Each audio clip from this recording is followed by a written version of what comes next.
오늘 국내 증시는 지정학적 리스크가 국면 전환될 것이라는 기대감에 힘입어 양시장 모두 2% 이상 반등하며 마감했습니다. 코스피는 5,553.92로 2.74% 올랐고 코스닥은 1,121.44로 2.24% 상승했습니다. 환율은 1,495.30원으로 0.58% 오르며 마감했습니다.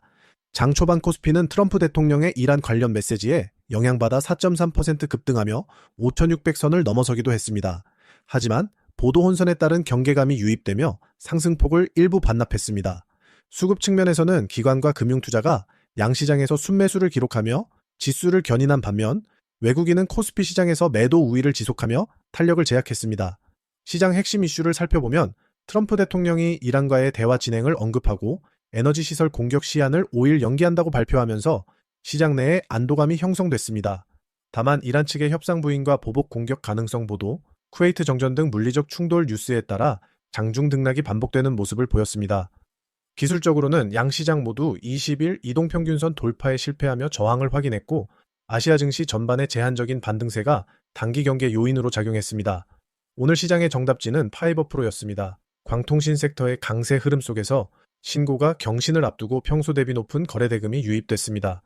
안정적인 분봉 흐름을 유지하다 일시적인 조정 이후 다시금 거래대금을 동반하며 신고가 경신과 함께 상한가로 마감했습니다. 젠슨 황 엔비디아 최고 경영자가 지난 17일 미국 GTC 2026에서 광반도체를 미래 기술로 꼽으면서 관련 모멘텀에 대한 기대감이 지속되고 있습니다. QSI, 오디텍, 우리로, 기가레인, 에이스테크 등 광통신 관련주들이 줄줄이 상한가를 기록했습니다. 로봇 섹터에서는 너펙트와 해성옵틱스가 상한가에 진입했습니다. 우주항공 섹터도 뜨거웠습니다. 우주항공청이 국내 우주기업 육성을 위해 2천억 원 규모의 뉴스페이스 펀드를 조성한다는 소식에 HVM이 19% 넘게 급등했습니다.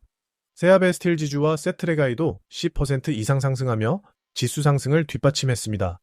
반도체와 IT 섹터에서는 SK하이닉스가 ADR 상장 추진 모멘텀과 차세대 클린룸 조기 개방 소식에 5.68% 올랐습니다. 반면 삼성전자는 테슬라의 자체 반도체 생산 추진 변수 영향으로 상승폭이 제한됐습니다. AD테크놀로지와 원익IPS는 각각 18%와 15% 넘는 강세를 보였습니다. 제약 바이오 섹터는 실적 가시성이 높은 대형주를 중심으로 강한 매수세가 유입됐습니다.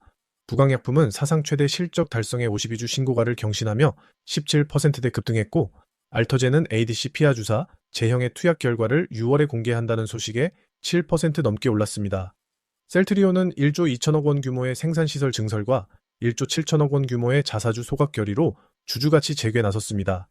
2차전지 섹터는 에너지 저장 장치인 ESS 성장세와 탈중국 공급망 재편 기대감에 활짝 웃었습니다.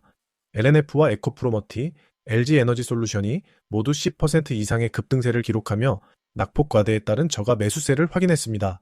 반면 에너지 안보 우려가 일부 완화되면서 원전 및 태양광 관련주에는 차익 매물이 나왔고 건설 섹터는 금리 상방 압력과 리스크 관리 수요로 인해 매도 우위를 기록했습니다.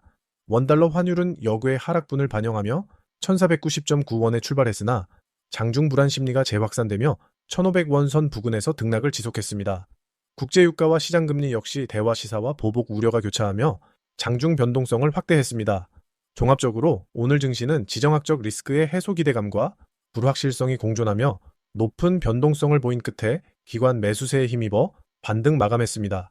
트럼프 대통령이 증시 개장 전 메시지를 통해 시장 안정을 의도한 점은 긍정적이나 실질적인 협상 여부를 둘러싼 혼선이 지속되고 있어 추세적인 안착을 논하기에는 이른 시점입니다.